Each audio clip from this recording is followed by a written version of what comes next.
Good morning. कैसे हैं आप सब। तुझे आज दिन है शुक्रवार का और सुबह मैं उठी थी 4:45 बजे और उठते ही मैंने सबसे पहले मशीन का लॉट लगा दिया था क्योंकि कल थर्सडे था, अमावस भी थी, कपड़े धुले नहीं थे, बारिश का मौसम है। तो बस यही रहता है मेरे को, जब ऐसा थोड़ा सा मौका सधता है ना, मैं मशीन लगा देती हूँ और कपड़े फैला देती हूँ, थोड़ा सा भी मौसम खुला नज़र आता है। तो बस मैंने यहाँ पे सुबह लॉट लगा दिया था और अभी टाइम लगभग 6 बजे का हो गया है। और आपको पता है मेरी मशीन में जो एक साइकिल है वो 1 घंटा 19 मिनट की होती है। तो जो फर्स्ट लॉट मेरा धुला है उसको मैंने टब में निकाल के साथ साथ मैंने दूसरा लॉट भी लगा दिया, क्योंकि आज मौसम ना मुझे थोड़ा सा खुला लग रहा है। तो मेरी कोशिश रहेगी कि जो भी 2-3 लॉट हैं कपड़ों के वो मैं आज सारे निपटा दूं। अगर मौसम ख़राब हो गया तो फिर इसके बाद मैं लॉट नहीं लगाने वाली हूँ, लेकिन अगर मौसम साफ़ रहा तो ये कपड़े धुलने के बाद मैं एक और लॉट इसका लगा दूंगी, ताकि क्योंकि 2-3 ना चादरें भी इकट्ठी हो रखी हैं। तो ये रहता है कि बस चादर वदर सुखाने में थोड़ा सा जगह ज़्यादा चाहिए होती है। तो बस यहाँ पे मशीन लगा दिया और ना मैंने बच्चों के नाश्ते की तैयारी साथ साथ कर रही हूँ। बच्चों के नाश्ते के लिए और लंच के लिए आज मैं बनाने वाली हूँ आलू सैंडविच। और आलू सैंडविच की रेसिपी मैंने आपके साथ शेयर की हुई है पहले, इसलिए आज मैं रेसिपी शेयर नहीं कर रही हूँ। तो जी आलू मैंने बॉईल कर दिए थे और खुशी ने कुकर में से निकाल के रख दिए हैं। अभी थोड़े ठंडे हो जाएंगे तो उनको मैं छील के रख दूँगी और साथ साथ स्टफिंग बना के और बच्चों का नाश्ता रेडी कर दूँगी। लेकिन उससे पहले मैं क्या करूँगी कि मैं ये ना कपड़े फैला दूँगी और कपड़े फैलाने का बाद ये हो जाएगा कि मेरी ना थोड़ी सी टेंशन हल्की हो जाएगी कि ये जो कपड़े मैं फैलाऊंगी इनमें से थोड़ी बहुत हवा निकल जाएगी। और जाल लगवाने के बाद ना कपड़े बहुत लेट सूख रहे हैं। जाल नहीं था तो ये था कि कपड़े आराम से सूख जाते थे, पर अब है ना, एक तो कबूतरों से पीछा छूट गया क्योंकि एसी पे कबूतर आके बैठते थे। दूसरी चीज़ ये सही हो गई कि अगर हवा चलती भी है ना तो मेरी चिक नहीं उड़ती हैं और कपड़े नीचे नहीं गिरते हैं। वो सबसे बड़ा प्लस पॉइंट हो गया है कि हवा चलती है। पहले क्या होता था कि क्लिप समेत ना कपड़े उड़ के और नीचे चले जाते थे। क्लिप जितनी मर्जी क्लिप लगा लो, लेकिन तेज़ आंधी आते ही कपड़े उड़ जाते थे। अब कपड़े नहीं उड़ते हैं, उड़ते भी हैं तो नीचे जाल में गिरते हैं जो हम अपने उठा लेते। तो कपड़े गुम होना ये सबसे बड़ा एक प्लस पॉइंट है कि वो उस टेंशन से मैं टेंशन फ्री हो गई हूँ। बट ये है कि हाँ, कपड़े लेट सूखते हैं। अच्छा, कमेंट्स आ रहे थे कि दीदी प्लीज़ दम आलू की रेसिपी शेयर कर दो। 2-3 बार कमेंट आ चुका है। तो जी देखें, आलू ना हम लोग बहुत कम खाते हैं और दम आलू के लिए छोटा आलू चाहिए होता है। तो मैं एडवांस में या स्टोर करके आलू नहीं रखती हूँ और गाड़ी अभी मिलने में लगेंगे कम से कम 20 से 25 दिन। और आदमियों का तो आपको पता ही है कि मंगाते कुछ है और आता कुछ है। इतनी सिरदर्दी जेंट्स लोग नहीं लेते हैं। तो गाड़ी आ जाएगी, उसके बाद मैं आलू ला के और उसके बाद मैं आप लोगों के साथ रेसिपी शेयर करूँगी। तो जी आज बच्चों को स्कूल ड्रॉप करने वाले हैं बच्चों के पापा। हेल्पर भी मेरी आके जा चुकी है। और ये लहसुन ना हम मनाली से लेके आए थे, बहुत टाइम से ऐसे ही रखा हुआ था। मैं इसका ना तो अचार डाल पाई, ना ही मैं इसको स्टोर करके रख पाई। तो आज मैं इसको स्टोर करके रख दूंगी। जितना भी मेरे से आज छिल पाएगा उतना ही मैं स्टोर करके रख दूंगी और कोशिश करूंगी कि रोज़ थोड़ा थोड़ा छील के इसको मैं फ्रिज में स्टोर करके रख लूँ। क्योंकि अगर हम लहसुन को स्टोर करके रखते हैं ना तो 1 साल तक लहसुन ख़राब नहीं होता है। एक साल तक हम लहसुन, अदरक, हरी मिर्च, ये सब चीज़ें हम फ्रिज में बहुत इजीली स्टोर करके रख सकते हैं। बस कुछ एक टिप्स एंड ट्रिक्स होती हैं, कुछ एक स्टेप्स होते हैं जो हमें फॉलो करने होते हैं। तो सबसे पहले मैं यहाँ पे जो लहसुन की ये मोटी मोटी जो गांठ होती है, इसमें से एक एक कली मैं अलग अलग कर लूँगी। मैंने पहले क्या किया, उसको फोड़ के और अलग अलग कर लिया। अब मैं आपको एक और तरीका बताने वाली हूँ। तो ये जो गांठ है ना इसकी ऊपर की, इसको हमें काट के अलग करना है। तो इसको काटने से पहले हम क्या करेंगे, इसके ऊपर का पूरा छिलका हम उतार लेंगे, जितना भी छिलका उतरेगा। उसके बाद हम इसको चाकू से काटेंगे। अच्छा, ये काटने में ना थोड़ी सी हार्ड होती है, तो लहसुन का ऊपर का थोड़ा सा हिस्सा लेके और आप लहसुन समेत इसको काट लें। फिर भी थोड़ी सी हार्ड कटती है, लेकिन फिर भी देखो ऐसे अगर हम काटते हैं ना तो बहुत ईजीली अलग अलग हो जाता है। और यहाँ मैं आप लोगों को एक बात ज़रूर बोलूँगी कि जब आप इस तरीके से लहसुन का काम कर रहे हो ना, तो उस टाइम पे आप पहले हाथों में तेल लगा लें छीलने से पहले, क्योंकि इसमें झलझलाहट होती है और उसकी झलझलाहट से देखो मुझे तो एलर्जी होती है हाथों में। इसीलिए जब मैं लहसुन छील के भी प्रिजर्व करती हूँ ना, साबुत लहसुन भी अगर प्रिजर्व करती हूँ तो मैं पानी वाली ट्रिक से ही लहसुन छीलती हूँ। अच्छा, एक और तरीके से हम लहसुन छील सकते हैं कि इसको, अगर ये बिल्कुल पका हुआ लहसुन है कि छिलका इसमें नहीं चिपका हुआ है, तो इस तरीके से एक एक कली अलग करके और हम क्या करेंगे, हम किसी भी बड़े बर्तन में इसको डाल लेंगे ढक के और बहुत ज़ोर ज़ोर से फटक लेंगे, तो उससे भी छिलका और लहसुन अलग अलग हो जाता है। बट अब यहाँ क्या हुआ है कि बारिश की वजह से इस लहसुन में हल्का सा मॉइस्चर आ गया है, जिससे कि इसका छिलका चिपक गया है। तो यहाँ मेरे को ये हाथ से ही छीलना पड़ेगा। तो बस अब मैं उतना ही ये निकाल के रखूँगी जितना मैं छील पाऊँ, उतना छील के, और फिर मेरे को अगर ये रहेगा कि हाँ मैं और कर सकती हूँ तो बाद में मैं और छीलूँगी। तो जी ये मैंने लहसुन सारा छील के और रेडी कर लिया है। और लहसुन छीलने के बाद ना ये मैंने कम से कम 3 से 4 घंटे पंखे के नीचे ही रख दिया था, ताकि अगर बारिश की वजह से थोड़ा बहुत मॉइस्चर हो लहसुन में तो वो ख़त्म हो जाए।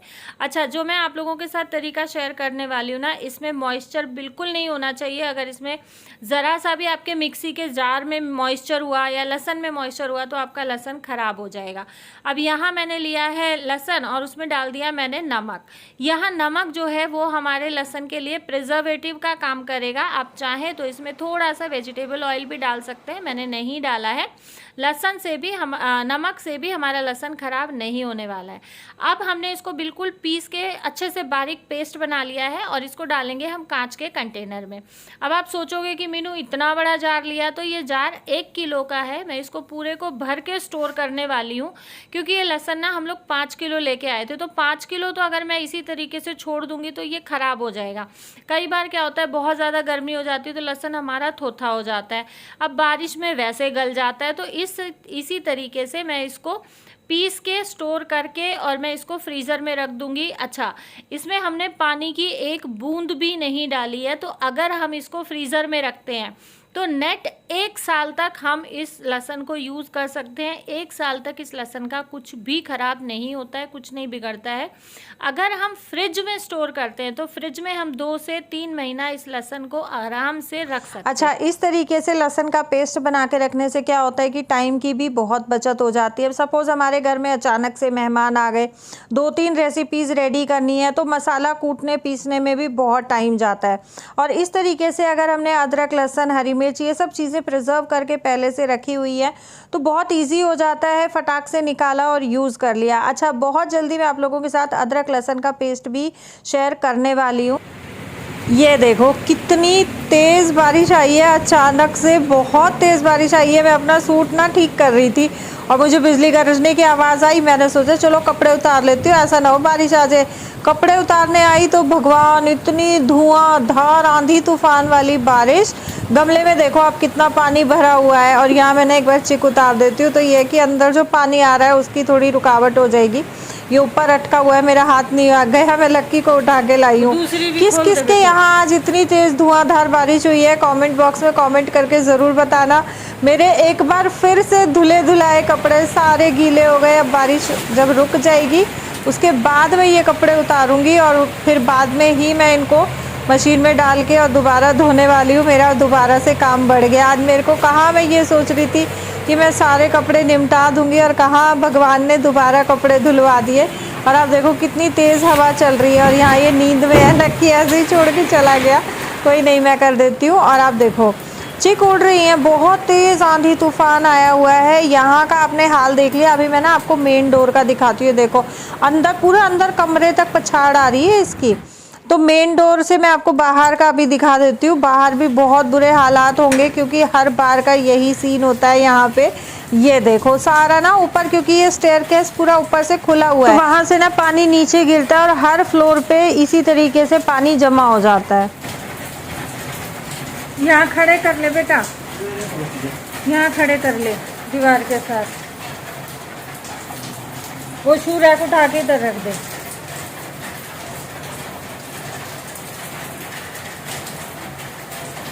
थोड़ा इधर सी करके लगा ले, इधर दरवाजे के साथ करके, ताकि बारिश ना आए।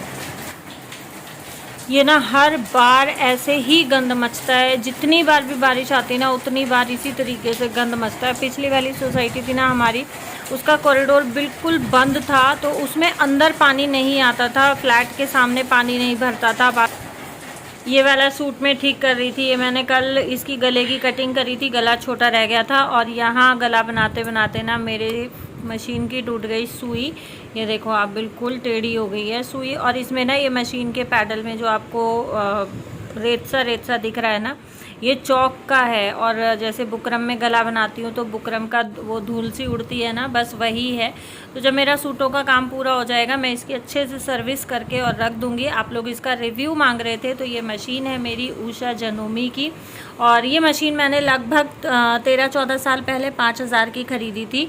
और इसमें ये जो आप डिज़ाइन देख रहे हैं ना, ये सारी सिलाइयाँ हैं। इसमें छोटा बकिया, मोटा बकिया, बहुत ज़्यादा मोटा बकिया, और सलवार के पाँचे के लिए बहुत सारे डिज़ाइन हैं। ये जो 1 2 3 4 आप देख रहे हो, ये काज का है, जो हम काज बटन बनाते हैं ना, तो काज के लिए है। और ये जो सर्कल देख रहे हो, यहाँ से ये सारी सेटिंग्स होती हैं कि हमें इनमें से कौन सी सिलाई चाहिए, वो हम इस जो गोल इसमें एक ये दे रखा है बटन सा, उससे हम इसको ऑपरेट कर सकते हैं, उससे हम सेट कर सकते हैं अपनी सिलाई को।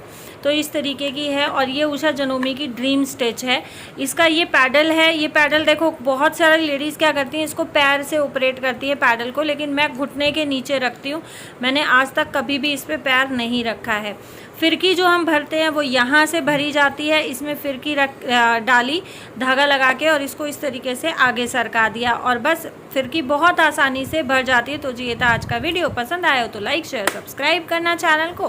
Thank you so much for watching. मैं आपको मिलूँगी कल एक नए ब्लॉग के साथ।